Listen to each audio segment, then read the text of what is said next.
আরে অভিজিৎ, এবারে ঈদের ব্যাপারে কি জানতে পারলে? রোজা কি 30টা হবে নাকি 29টা? স্যার এবারের রোজা 31টাও হতে পারে।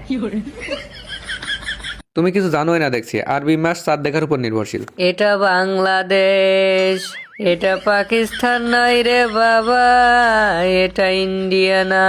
এদেশে ঈদ চাঁদ নয়, সৌদি আরবের উপর নির্ভর করে। এই কথাটা তুমি মন্দ বলনি। তা সৌদি আরবের খবর কি? চাঁদ কি দেখা গেছে? না স্যার, গতকাল ঝড়মেঘ হয়, ওরা চাঁদ দেখতে পারিনি, এই জন্য এবারের রোজা ওরা 30টাই পালন করছে। বাংলাদেশেও তো আজকে চাঁদ দেখার ডেট আছে। তোমার কি মনে হয় নতুন সরকার কি চাঁদ দেখতে পাবে? তার কোনো সম্ভাবনাই নেই স্যার। সৌদি আরবে চাঁদ দেখা যায়নি মানে আমাদের দেশে চাঁদ দেখার কমিটি বইয়ের আঁচলের তলে শুয়ে থেকেই নিউজ করে দেবে যে আকাশে চাঁদ দেখা যায়নি। আমার এরকম মনে হচ্ছে না এবার, কারণ এবার নতুন সরকার আসছে, এরা আলাদা কিছু বলতেও পারে। দয়া, তোমার কি মনে হয়? সৌদি আরবে যেহেতু 30টা হচ্ছে, সেহেতু আমাদের এখানেও 30টা রোজাই হবে। তাছাড়া 29টা রোজা রাখার পরে একটা রোজা কম করার জন্য এত রাজনীতি করার তো কিছু নাই। সঠিক বলেছেন।